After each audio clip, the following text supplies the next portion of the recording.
Hi everyone, welcome back Sravani home cooking. ఇవాల్టి recipe వచ్చేసి chole masala curry. ఈ కర్రీని కుక్కర్లో ఈజీగా ప్రిపేర్ చేసుకోవచ్చు. రైస్, రోటీ, చపాతీలోకి ఎంతో టేస్టీగా ఉంటుంది ఈ కర్రీ. ఈ శనగల కర్రీ ఆరోగ్యానికి కూడా చాలా మంచిది. ఈ రెసిపీని ఈజీగా ఎలా ప్రిపేర్ చేయాలో వీడియోలో చూసేయండి. ఈ శనగలను నేను నైట్ అంతా నానబెట్టుకొని తీసుకున్నాను. స్టవ్ ఆన్ చేసి కుక్కర్ పెట్టి 3 టేబుల్ స్పూన్ వరకు ఆయిల్ వేసుకోవాలి.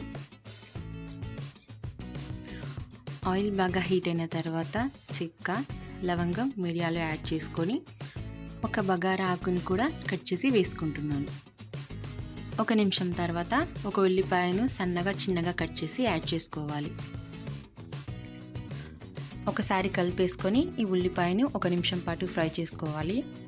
ఫ్రై చేసుకున్న తర్వాత 3 టమాటాలను గ్రైండ్ చేసుకొని ఆ పేస్ట్ మొత్తాన్ని ఇందులో యాడ్ చేసుకోవాలి. యాడ్ చేసుకొని ఒకసారి మొత్తాన్ని కలిపేసుకొని 1/2 టేబుల్ స్పూన్ పసుపు, 1 టేబుల్ స్పూన్ సాల్ట్, కొద్దిగా అల్లం పేస్ట్ను కూడా యాడ్ చేసుకొని 1 టేబుల్ స్పూన్ వరకు కారాన్ని కూడా యాడ్ చేసుకుంటున్నాను.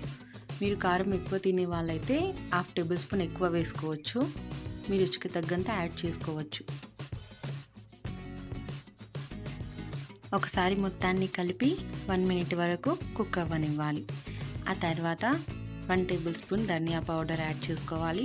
1/2 టేబుల్ స్పూన్ జీరా పౌడర్ యాడ్ చేసుకోవాలి. ఈ మొత్తాన్ని ఒకసారి కలిపేసుకొని నైట్ అంతా నానబెట్టుకున్న శనగపప్పును కూడా ఇందులో వేసుకోవాలి. వేసుకున్న తర్వాత ఒకసారి మొత్తాన్ని కలిపి 2 మినిట్స్ వరకు అలాగే కుక్ అవ్వనివ్వాలి. 2 మినిట్స్ తర్వాత కొద్దిగా కరివేపాకును కూడా యాడ్ చేసుకోవాలి. యాడ్ చేసుకొని ఒకసారి మొత్తాన్ని కలిపి 1 మినిట్ తర్వాత 1 గ్లాస్ వరకు వాటర్ను వేసుకోవాలి. వాటర్ వేసుకొని ఆ మొత్తాన్ని ఒకసారి కలిపి కుక్కర్ మూత పెట్టి 5 విజిల్స్ వచ్చే వరకు కుక్ అవ్వనివ్వాలి.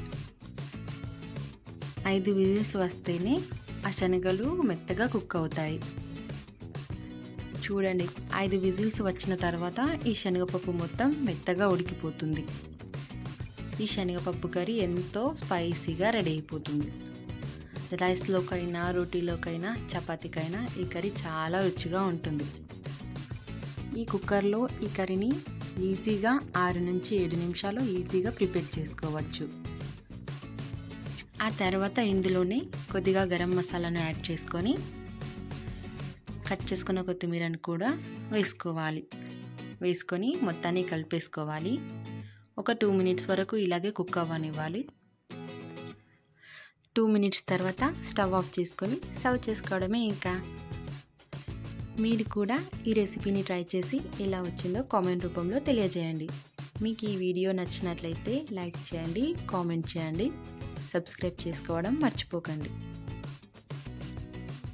ఇలాంటి టేస్టీ అండ్ స్పైసీ రెసిపీస్ కోసం మా ఛానల్ని ఫాలో అవుతూ ఉండండి.